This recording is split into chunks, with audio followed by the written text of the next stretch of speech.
The Life of John Smith, Stephen Leacock. The lives of great men occupy a large section of our literature. The great man is certainly a wonderful thing. He walks across his century and leaves the marks of his feet all over it, ripping out the dates on his galoshes as he passes. It is impossible to get up a revolution or a new religion, or a national awakening of any sort, without his turning up, putting himself at the head of it and collaring all the gate receipts for himself. Even after his death, he leaves a long trail of second-rate relations spattered over the front seats of 50 years of history. Now the lives of great men are doubtless infinitely interesting.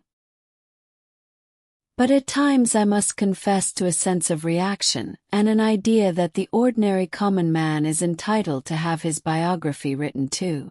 It is to illustrate this view that I write the life of John Smith, a man neither good nor great, but just the usual everyday homo like you and me and the rest of us. From his earliest childhood, John Smith was marked out from his comrades by nothing.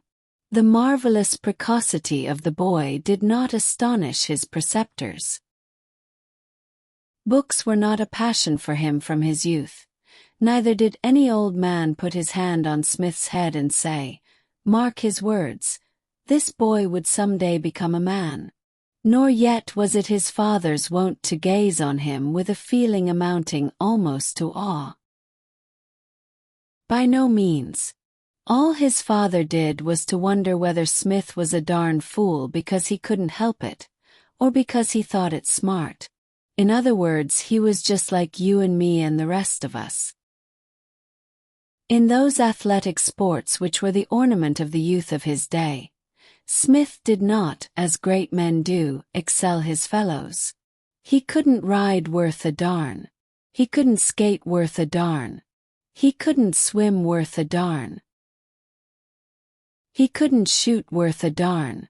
He couldn't do anything worth a darn. He was just like us.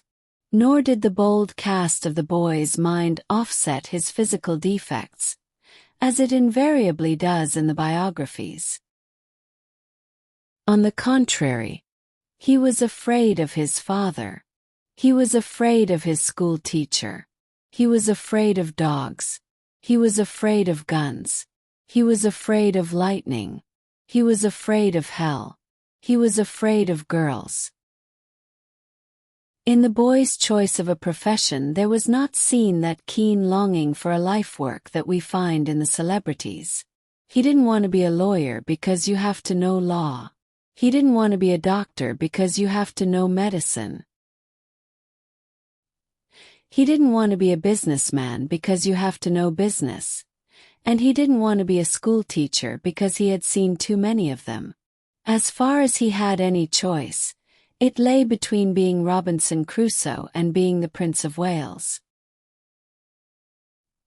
His father refused him both and put him into a dry goods establishment. Such was the childhood of Smith. At its close there was nothing in his outward appearance to mark the man of genius. The casual observer could have seen no genius concealed behind the wide face, the massive mouth, the long slanting forehead, and the tall ear that swept up to the close-cropped head. Certainly he couldn't. There wasn't any concealed there. It was shortly after his start in business life that Smith was stricken with the first of those distressing attacks, to which he afterwards became subject. It seized him late one night as he was returning home from a delightful evening of song and praise with a few old school chums. Its symptoms were a peculiar heaving of the sidewalk, a dancing of the street lights, and a crafty shifting to and fro of the houses, requiring a very nice discrimination in selecting his own. There was a strong desire not to drink water throughout the entire attack, which showed that the thing was evidently a form of hydrophobia. From this time on, these painful attacks became chronic with Smith. They were liable to come on at any time, but especially on Saturday nights, on the 1st of the month, and on Thanksgiving Day. He always had a very severe attack of hydrophobia on Christmas Eve, and after elections it was fearful. There was one incident in Smith's career which he did, perhaps, share with regret. He had scarcely reached manhood when he met the most beautiful girl in the world. She was different from all other women. She had a deeper nature than other people. Smith realized it at once. She could feel and understand things that ordinary people couldn't. She could understand him. She had a great sense of humor and an exquisite appreciation of a joke. He told her the 6 that he knew one night, and she thought them great. Her mere presence made Smith feel as if he had swallowed a sunset. The first time that his finger brushed against hers, he felt a thrill all through him. He presently found that if he took a firm hold of her hand with his, he could get a fine thrill. And if he sat beside her on a sofa, with his head against her ear and his arm about 1.5 round her, he could get what you might call a first-class A1 thrill. Smith became filled with the idea that he would like to have her always near him. He suggested an arrangement to her, by which she should come and live in the same house with him and take personal charge of his clothes and his meals. She was to receive in return her board and washing, about 75 cents a week in ready money. And Smith was to be her slave. After Smith had been this woman's slave for some time, baby fingers stole across his life, then another set of them, and then more and more till the house was full of them. The woman's mother began to steal across his life too, and every time she came Smith had hydrophobia frightfully.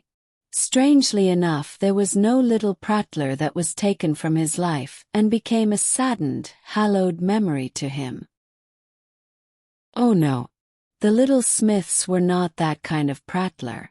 The whole 9 grew up into tall, lank boys with massive mouths and great sweeping ears like their fathers, and no talent for anything.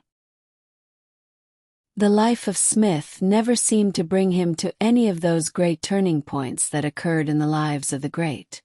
True, the passing years brought some change of fortune.